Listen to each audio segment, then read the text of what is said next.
J'aime bien le restaurateur du coin, le petit boulanger. D'ailleurs, je croise le nombre de mes clients à l'école de ma fille. C'est assez marrant. Et moi, c'est ce que j'apprécie le plus dans mon travail. C'est le conseil qu'on peut faire aux clients, les écouter et essayer de leur apporter des solutions pour leur simplifier la vie. De toute façon, un jour, vous serez tous diplômés si vous le voulez. Oui, j'ai vraiment bien fait de persévérer.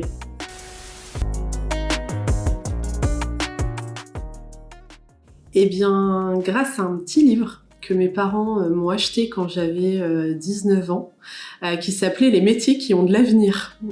Et dedans, il y avait un certain nombre de métiers, dont expert comptable. Mais avant, c'était pas du tout ce que je voulais faire. Pas du tout, c'était très loin d'ailleurs. J'ai fait des études scientifiques. Quand j'étais au lycée, j'ai fait un bac scientifique.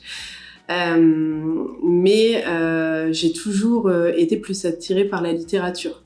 Donc j'ai commencé le latin en 5e, je l'ai fait jusqu'au bac. Et après, je souhaitais faire des études pour être paléontologue ou égyptologue. Donc, complètement à côté de la comptabilité. Donc j'avais vraiment fait tout mon cursus jusqu'au bac pour faire ça. Puis au bac, je voulais faire un bac littéraire, mais mes professeurs à l'époque m'avaient dit non, scientifique, ça te permettra d'ouvrir plus de voies. Donc je m'étais dit allons-y, faisons un bac scientifique. C'était pas les matières que je préférais, mais je les ai écoutées. Et puis après le bac S, je suis partie en classe prépa Hippocagne, spécialité lettres classiques. Donc c'était plutôt de l'histoire antique, spécialisée dans les lettres anciennes, donc notamment latin et grec ancien. Rien à voir avec la comptabilité. Et puis, au bout d'un an, parce que c'est une classe prépa qui dure 1 an, Hippocagne, je me suis demandé ce que j'allais faire. Parce que j'ai passé le concours de l'école du Louvre, que je n'ai pas eu parce que on ne faisait pas en fait de cours sur l'histoire de l'art. Or, au concours de l'école du Louvre, il y avait énormément d'histoire de l'art et j'étais pas préparée à ça, donc je me suis retournée après en me disant mais qu'est-ce que je vais faire? Je veux pas être professeur d'histoire, ni de latin, ni de grec. Moi si je continue dans cette voie-là, je veux vraiment être dans l'archéologie, pas de professorat. Et puis après il y avait aussi le cadre de vie. Qu'est-ce que tu souhaites faire? Qu'est-ce que tu souhaites avoir? Parce que ce sont des métiers où tu parcours le monde à la recherche d'un éventuel trésor à découvrir. Mais combien est-ce que tu gagnes? Est-ce que ça va suffire à te faire vivre? Est-ce que tu pourras quand même avoir une vie de famille? Et même si j'étais assez jeune, j'avais 19 ans, je me posais quand même ces questions-là. Et ça répondait pas forcément, ça ne cochait pas toutes mes cases. Donc je me suis dit bon, donc j'ai arrêté à la suite de la classe prépa Hippocagne.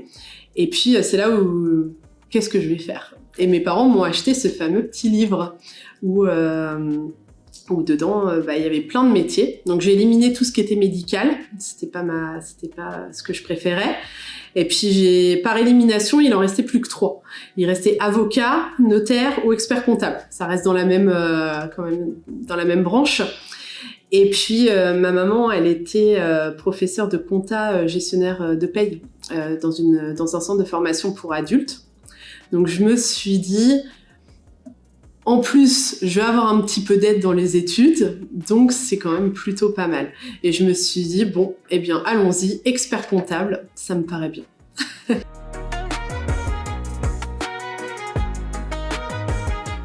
J'ai regardé Jurassic Park. Du coup, je voulais être chercheuse de dinosaures initialement. Je savais pas que ça s'appelait paléontologue à cette époque-là. Mais du coup, depuis toute petite, je voulais être chercheuse de dinosaures. Et puis après, je voulais être chercheuse de momies. J'ai changé en grandissant, mais ça restait chercheuse de quelque chose. Bon, aujourd'hui, je cherche dans le Francis Lefebvre. Je cherche aussi, mais c'est pas les mêmes recherches. Mais ça venait de là, ouais. C'est à cause de Jurassic Park, finalement. Le tout premier. Là, on avait pris, mais je sais pas si tu tu te souviens au début du film, mais ils sont sur un chantier de fouilles et ils sont avec leurs petits pinceaux là et ils découvrent un squelette de dinosaure. Et ben moi j'ai toujours rêvé de faire ça, de prendre mes petits pinceaux et d'aller découvrir des squelettes de dinosaures. Et je suis même allée sur un chantier de fouilles, je devais avoir 17 ans, quelque chose comme ça. Mes parents avaient trouvé un chantier de fouilles qui était pas très loin de la maison, où on cherchait une voie romaine. Et donc on faisait vraiment comme des archéologues, on était avec des archéologues, donc on délimitait des parcelles, on déboisait totalement toute la parcelle, et après on cherchait des traces de vie, de poterie, des dalles, quelque chose. Et donc j'ai été sur des chantiers de fouilles comme ça. Alors c'était pas des dinosaures, mais on n'était pas loin. Et on a découvert la voie romaine quand même, on l'a trouvée au bout d'un moment.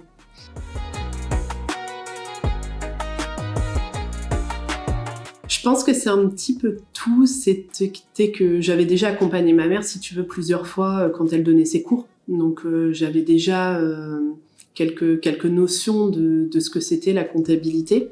Et puis dans le descriptif, il parlait de droit, il parlait de management, d'économie, de conseil. Et je me suis dit tout ça, finalement, par rapport à ce que moi j'aime dans la littérature, il y a quelque chose quand même. Il y a le droit, finalement, entre le droit et la littérature, on n'est pas si loin que ça. Il y a des axes qui sont similaires. Et je me suis dit, ça, certes, c'est pas du tout ce que j'avais envisagé à la base, mais je pense que toute cette partie-là, ça peut vraiment me plaire. Et donc, je me suis plus engagée, non pas pour la comptabilité finalement, mais plus pour la branche juridique, conseil, tout ce qui était vraiment, oui, droit social, droit fiscal, droit des sociétés. Je me suis plus engagée pour cette branche-là que pour la branche comptable initialement.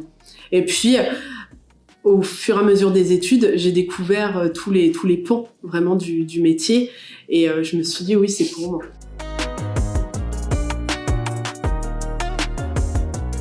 J'ai fait ma classe prépa Hippocagne à Caen et je voulais pas rester à Caen. J'avais une affection toute particulière pour Rouen parce que quand j'étais jeune, j'allais souvent à Rouen avec mes parents et autres et donc je voulais revenir à Rouen.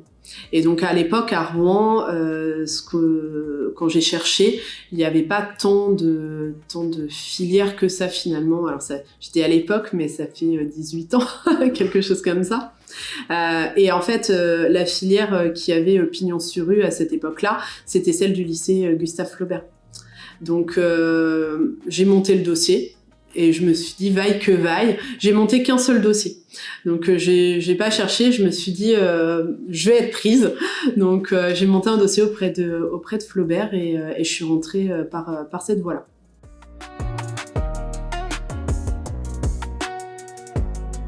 C'était vraiment, c'était des années super. Enfin, j'ai fait 5 ans à Flaubert. J'ai fait mon DCG en 3 ans en initial et après j'ai fait mon master, mon DSCG en 2 ans, donc en alternance. Ces 5 ans, sincèrement, j'ai adoré. Mais j'ai adoré tout le cursus, c'est-à-dire les professeurs qu'on pouvait avoir, la manière dont les cours étaient donnés, l'ambiance qu'il pouvait y avoir. C'était vraiment top. On avait un petit, un petit microcosme, quoi. Et puis chaque année, enfin, il y avait même des actions qui étaient faites entre les différentes années. Donc, on pouvait côtoyer des 3e années. Il y avait une soirée d'intégration qui était faite en tout début. Donc, ça nous permettait, de connaître les autres, d'avoir le ressenti sur eux et puis leur propre formation. Ils étaient un peu plus avancés que nous. Donc, savoir ce qu'ils en pensaient. Et puis non, c'était bien organisé. C'était vraiment chouette. C'était des bonnes années. J'ai eu un stage de 2 mois. C'était 1 mois de mémoire en 2e année et 1 mois en 3e année. Moi, je les avais fait au cabinet Locodé. Je crois que c'est Mont-Saint-Aignan ou Guillaume. Je sais pas, ça dépend du côté de la route où on est. Ça s'était très bien passé. Puis après, l'alternance, je l'ai fait dans 2 cabinets différents. Un qui était plus spécialisé dans les professions libérales santé et un qui était vraiment beaucoup plus généraliste.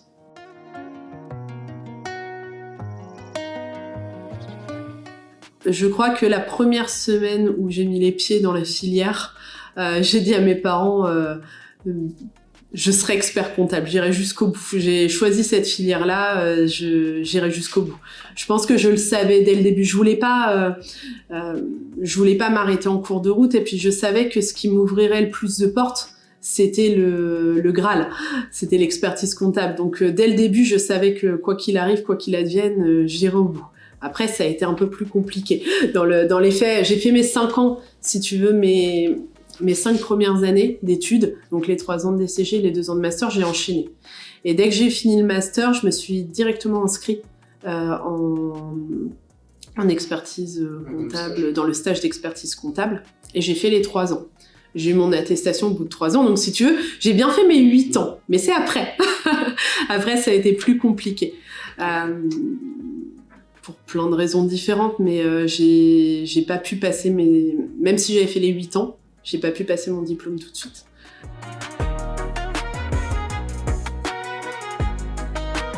C'est vrai que le premier stage, quand tu es en licence, la première chose que tu fais, c'est vrai que c'est, à l'époque du moins, maintenant ça va changer avec la facture électronique et autres, mais à cette époque-là, on faisait de la saisie comptable. Donc la saisie de factures, de banque, voilà. C'était vraiment des tâches très sommaires. Après, moi, j'ai eu la chance quand même, quand j'ai fait mes stages, je suis toujours tombée sur des bonnes entreprises, mais j'ai vraiment eu la chance qu'on me montre beaucoup de choses. Donc lors de mon premier stage, oui, j'ai fait de la saisie, mais j'ai eu la chance d'aller faire un stage aussi au pôle social, donc pour voir comment fonctionnait, comment est-ce qu'on faisait des payes et comment est-ce que ça fonctionnait. Et j'ai aussi eu la chance qu'on m'emmène faire du commissariat aux comptes. Ce qui est quand même pour des stages de 2e ou 3e année de DCG, c'était quand même très très sympa, parce qu'à la base j'étais plus axée expertise, mais j'ai pu déjà voir un petit peu comment se passait le commissariat aux comptes. J'avais été faire des contrôles de stock, des choses comme ça, donc c'était super sympa. Après, quand je suis passée en DSCG et que je l'ai fait en alternance, j'ai tout de suite eu mon propre portefeuille en fait. Donc on m'a tout de suite confié des dossiers. Et là, je suis allée jusqu'au bilan. Alors, j'avais pas forcément encore la relation client comme peut l'avoir forcément un expert comptable ou un collaborateur qui est à 100% dans le cabinet, mais j'avais déjà une prise en main de portefeuille de A à Z. Donc, je faisais la saisie, je faisais le bilan et je remettais les documents à l'expert comptable qui, lui, faisait le rendez-vous client pour la restitution. Mais c'était déjà beaucoup parce que certains de mes collègues, ils avaient pas ça, hein, et ils faisaient encore de la saisie ou autre. Moi, j'ai eu la chance, voilà, que dès ce moment-là, on me confie un portefeuille. Et puis après, quand je suis allée, quand je me suis inscrite en stage d'expertise comptable, finalement, j'ai pris un petit peu plus d'ampleur en termes de relations clients, mais j'ai pas encore fait de management. Finalement, j'ai fait tout mon stage d'expertise comptable en tant que collaboratrice comptable, avec des responsabilités sur un portefeuille. Donc pareil, je le faisais vraiment de A à Z, mais j'avais plus de relations avec le chef d'entreprise, même si c'était pas encore moi qui allait faire la remise des bilans, mais j'avais beaucoup plus de relations au quotidien avec les chefs d'entreprise. Donc ça m'a aidé aussi. Et c'est qu'après, une fois que j'ai fini mon stage d'expertise comptable, que j'ai pris un poste plus à responsabilité dans un autre cabinet, où là, j'ai été beaucoup plus dans le management et dans l'accompagnement.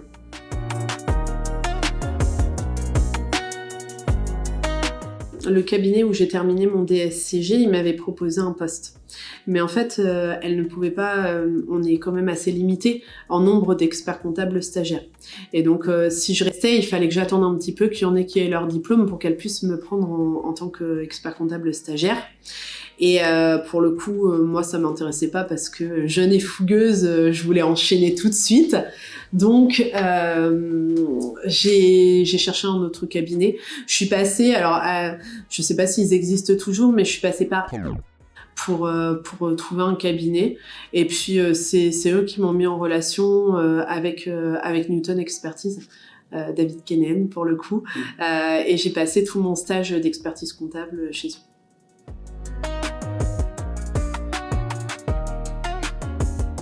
Le DSCG, c'est vrai que c'est un diplôme qui est pas simple quand même. Enfin, c'est un diplôme qui est pas simple tant par les matières que par la difficulté technique que ça demande et qu'on n'a pas forcément en cabinet. C'est-à-dire que on apprend des choses à l'école, on apprend des choses en cabinet Et pour peu qu'on soit pas dans des cabinets qui pratiquent l'audit ou autre, on se retrouve avec un fossé entre ce qui nous est demandé à l'examen et ça peut être difficile.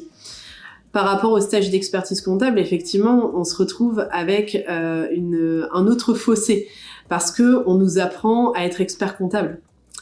Et là, c'est là où ça change finalement, parce que on est plus sur des critères qu'on n'avait pas abordés précédemment, comme la déontologie, le respect des normes. On le sait avant que ça existe, mais on nous en parle pas tant que ça. Alors que là, on rentre vraiment dans le vif du sujet de qu'est-ce qu'un expert comptable et qu'est-ce qu'il doit vraiment faire. Et c'est en ça où on a vraiment une différence entre un palier. C'est une marche qui est assez énorme entre les deux examens.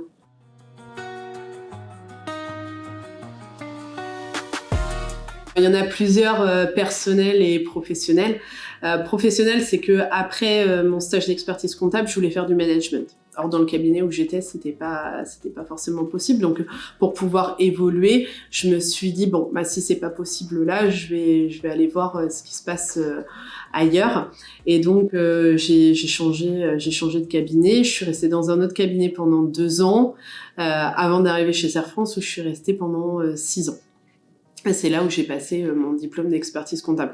Donc c'est des biais qui font que le temps de reprendre un poste, de s'habituer à ce nouveau poste, de prendre tout en main.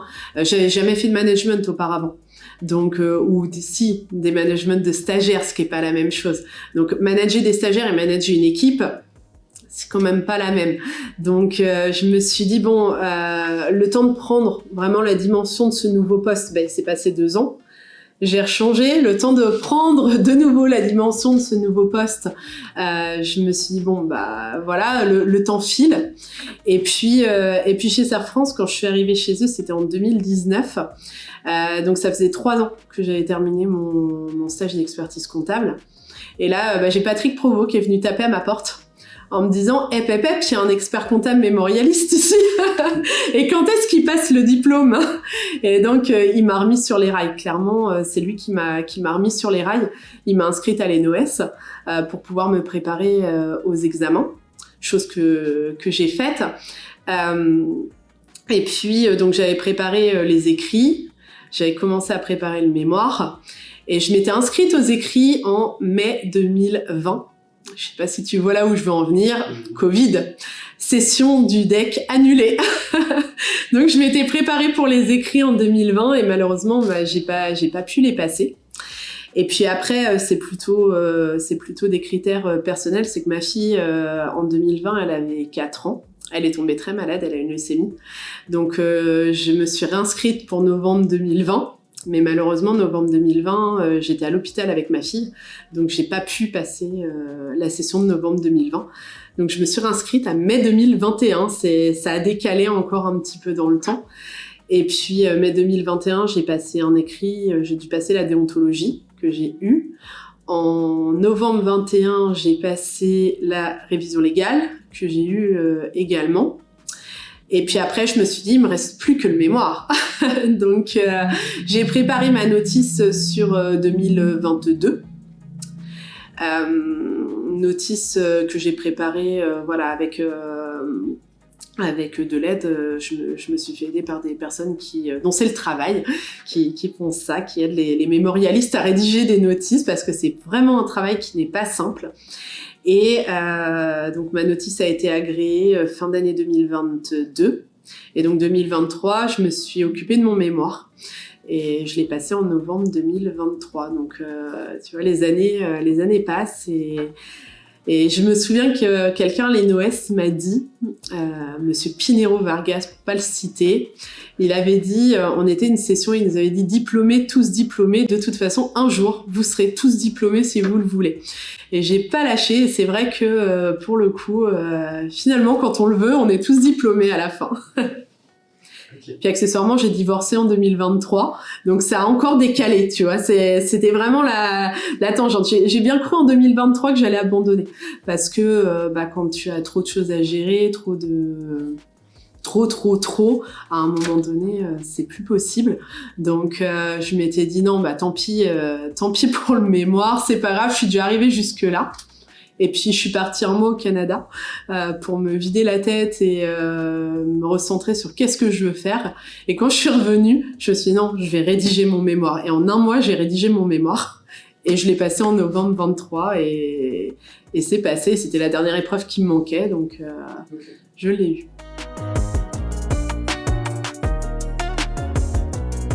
Patrick Provost te dirait, elle a des notices à revendre. C'est vrai, j'ai fait 3 notices, je crois. J'en ai fait une quand je suis sortie de mon stage d'expertise comptable, parce que parmi les rapports qu'on doit faire en stage, il y en avait une, c'était la notice du mémoire. Donc j'avais fait une première notice. Finalement, le temps passant entre 2016 et 2019 que je m'y remette, je m'étais dit non, ce sujet-là ne m'intéresse plus. Donc je l'ai rangé au placard. J'avais des sujets qui m'intéressaient, qui étaient tout ce qui était la partie sociale. Le social m'a toujours intéressée. Donc je me suis dit pourquoi pas faire un mémoire là-dessus. Donc j'ai rédigé une notice qui a obtenu un 4.2, puis un 4.1. Et puis finalement, avec ce qui s'est passé ensuite, j'ai laissé tomber. Je me suis dit non, ça m'intéressait plus, tu vois, entre 2019 et 2022, finalement, je l'ai remis au placard, la deuxième. Et puis, je me suis vraiment recentrée sur qu'est-ce que j'avais fait, qu'est-ce qui méritait d'être fait, qu'est-ce qui allait intéresser et pouvoir aider la profession. Et donc, par rapport à mon expérience, je me suis dit, bon, j'ai déménagé un cabinet, j'ai cherché l'implantation, comment on pouvait se faire de nouveaux clients en le localisant à cet endroit-là. Je me dis, il y a peut-être un sujet à traiter. Donc, je me suis lancée dedans. Et c'est comme ça que vraiment... comme ça que j'ai retrouvé un 3e sujet. J'en ferai pas de 4e.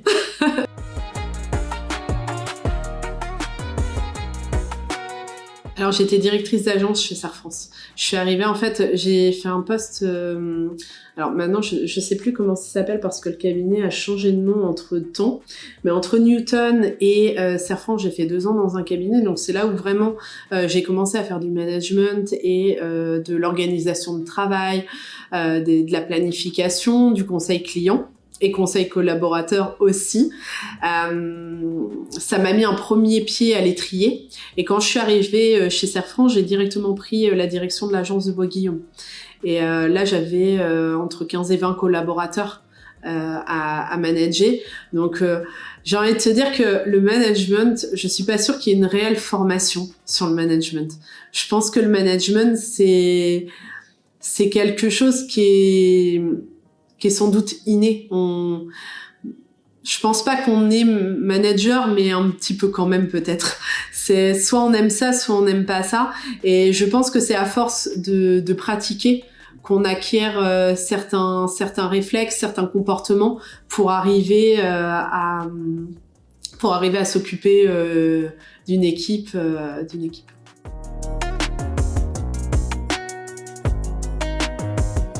Je pense que comme toute personne qui a passé le DEC, tu te dis que qu'est-ce que tu vas en faire en fait. Déjà, tu as eu beaucoup de mal à l'avoir souvent. Tu as fait 8 ans au minimum derrière pour pouvoir l'avoir. Tu te dis c'est mon tremplin, mais qu'est-ce que je vais faire avec ? Et moi, je me suis posé quand même beaucoup de questions. Parce que Serre France, c'est une association de gestion de comptabilité.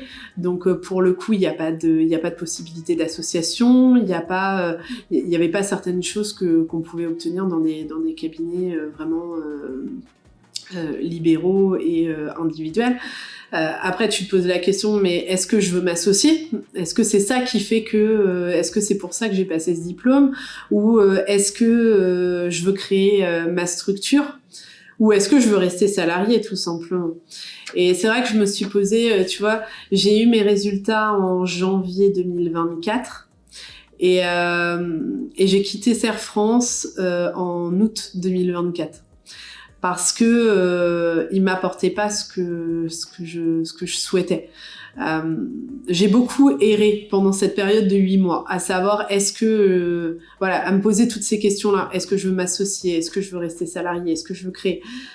C'est difficile de faire un choix.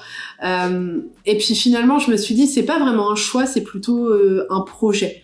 Est-ce que j'ai le projet d'entreprendre ? Pas vraiment. C'est pas ma tasse de thé, l'entrepreneuriat, toute seule du moins.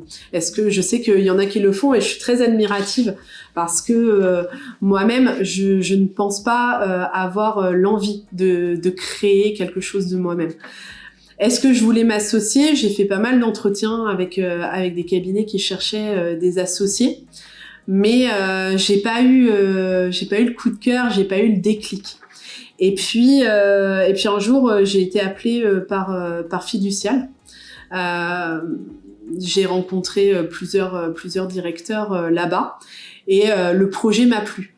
Et je me suis dit, oui, ok, je serai salariée, mais le projet de l'entreprise, l'idéologie que véhicule l'entreprise, ça me plaît. Donc je dirais pas que, tu vois, c'est pas une volonté forcément de rester salarié, c'est plus un projet qui m'a plu et je me suis dit oui, j'ai envie de m'engager dans ce projet-là.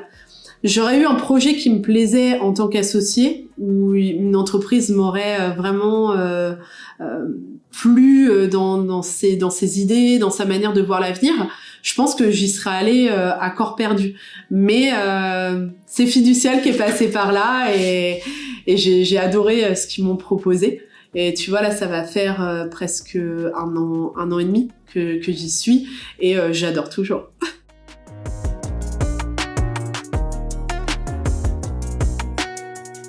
C'est différent dans le sens où Fiducial, c'est un cabinet libéral. Moi, ce qu'on m'a dit quand je suis arrivée, c'est voilà, je dirige mon agence. On met tout ce qu'il faut à ma disposition pour diriger cette agence et à moi de faire fructifier les choses. Et ça, c'est quelque chose qui m'a plu tout de suite.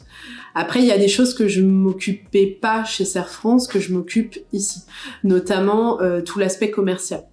Alors quand je parle de commercial, c'est s'occuper des prospects qui sonnent à notre porte et qui sont en recherche d'un expert comptable pour les accompagner soit sur leur projet de création, soit sur leur entreprise qui est déjà créée.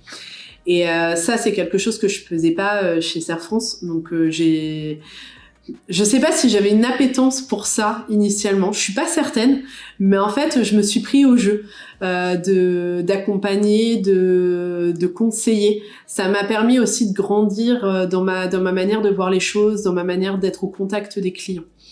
Et il y avait aussi un aspect qu'on avait moins chez Serre France, qui est l'aspect administratif. Finalement, gérer une agence chez Fiducial, c'est comme gérer une petite entreprise. On gère beaucoup de choses, notamment la facturation et autres. C'était des choses que j'avais pas l'habitude. Et c'est vrai que ça permet d'avoir aussi un autre regard sur qu'est-ce qu'on fait en tant que finalement petit chef d'entreprise de son agence.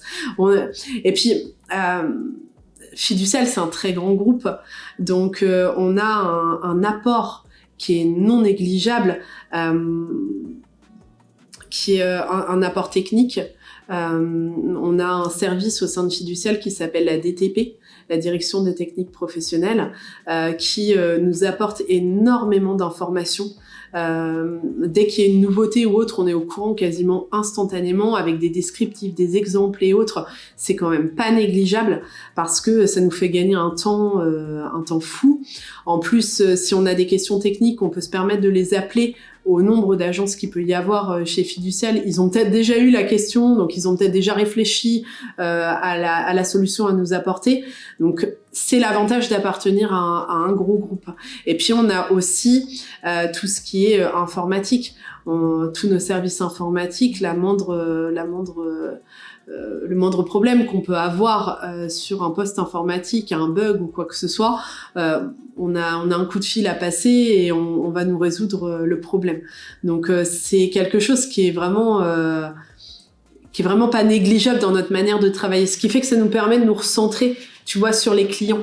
Parce que quand il y a des choses comme ça, où tu sais que tu as un appui technique, informatique derrière, bah toi, au final, à part te concentrer sur le client et sur le management des collaborateurs, c'est quand même pas négligeable.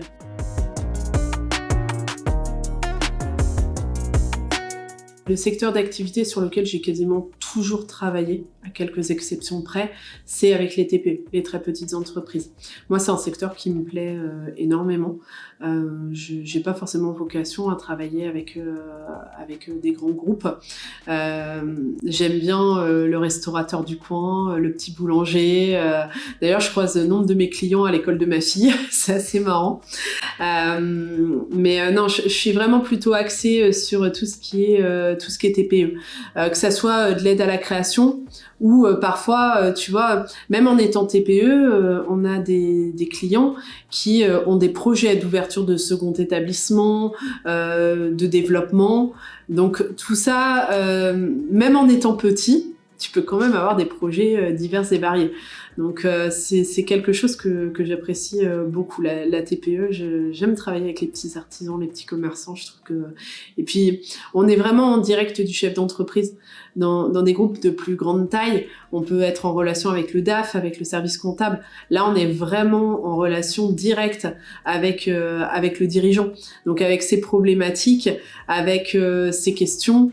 Et c'est ce que j'apprécie le plus dans mon travail, c'est le conseil qu'on peut faire aux clients, les écouter et essayer de leur apporter des solutions pour leur simplifier la vie.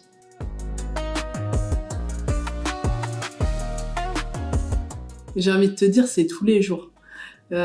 Tous les matins quand j'arrive au bureau, je me dis j'aime ce que je fais en fait. J'aime le travail que je fais. J'ai appris à l'apprécier parce que entre la première année de DCG et aujourd'hui, j'ai appris au fur et à mesure toutes les facettes du métier, et j'en ai encore à apprendre sans doute, hein, j'ai encore quelques années devant moi quand même. Mais tous les jours, je me dis que j'ai bien fait de prendre cette voie-là. C'est pas quelque chose en particulier ou un client en particulier, c'est vraiment toutes les missions au quotidien. Alors forcément, t'as des fiertés quand t'as un client qui réussit. Quand t'as un collaborateur qui réussit aussi, quand t'as un collaborateur qui fait des études et qui obtient ses diplômes et puis qui est fier de ce qu'il a accompli avec toi, ou tout ça fait que je me dis que j'ai fait le bon choix.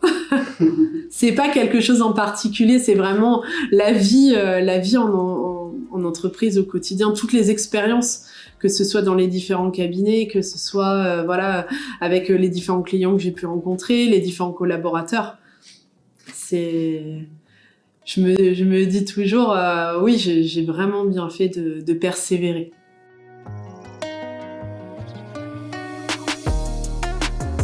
On n'est pas les personnages tristounés derrière notre bureau, derrière notre écran d'ordinateur. On est des personnes de terrain. On est là pour accompagner nos chefs d'entreprise.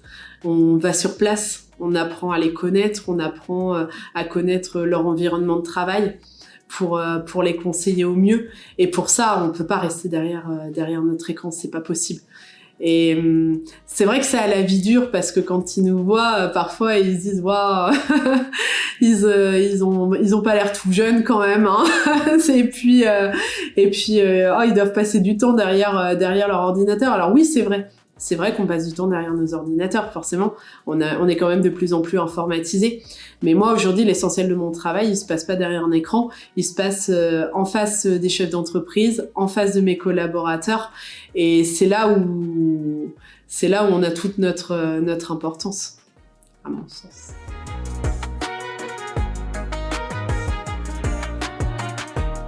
Eh ben en fait, tout comme je t'expliquais tout à l'heure, je suis jury pour les DCG et les DSCG. Si je l'ai fait, je vais rebondir après sur la commission communication, mais si je l'ai fait, c'est parce que quelque part j'avais l'impression d'avoir une dette vis-à-vis de l'organisme qui m'a formée. Je me suis dit, j'ai été accompagnée depuis le début dans mes études. Il y a des gens qui étaient là pour nous porter, pour nous soutenir, pour être là, pour faire passer nos examens. Et je me suis dit, moi, à mon niveau, c'est normal que je contribue aussi à ma manière à les accompagner et à faire ce que je peux dans mes moyens pour continuer finalement, pour que ça se perpétue. Et la commission communication, finalement, c'est un petit peu ça. Je me suis dit, mais moi, je suis tombée dans le milieu de l'expertise comptable par hasard, quelque part, grâce à un petit livre. Et je me dis, si on peut, par certaines actions, promouvoir notre profession, promouvoir ce qu'on fait et montrer vraiment ce qu'on fait à des jeunes pour leur donner l'envie de nous rejoindre, eh bien, allons-y. Et là, quand j'ai demandé à l'ordre, c'était quelle commission qui s'occupait de ça, on m'a dit la commission communication. Donc, voilà. Me voilà.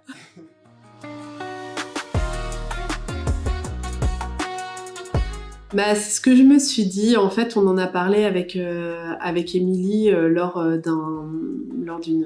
d'une mission attractivité. Et puis, en parlant comme ça, elle m'a dit qu'il recherchait des contrôleurs de stage. Je me suis dit, allez, pourquoi pas ?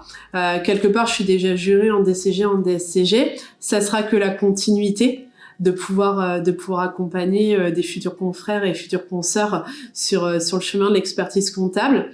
Donc l'après-midi même, j'avais le dossier de candidature que je me suis empressée de retourner. Et puis la manière dont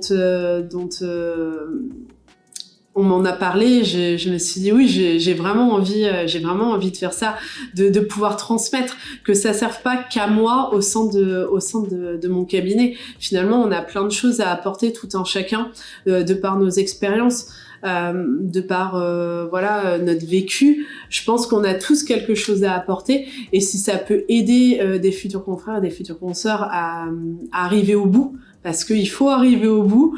Je me suis dit que peut-être que moi, j'avais peut-être ma petite pierre à apporter à l'édifice, et puis de pouvoir les accompagner à être expert comptable et obtenir le Graal.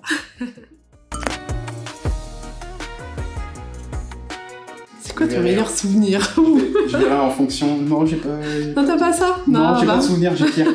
Ah, t'as pire. Thé, évidemment. D'histoire. Faire marcher la machine à café. Je sais pas comment elle fonctionne, ça fait 1 an et demi que je cherche comment elle fonctionne, je n'arrive toujours pas à faire du café. Pretty Woman, hier soir. Le tombeau de Toutankhamon. Un crocodile. On part sur le crocodile. C'est le seul que j'aime.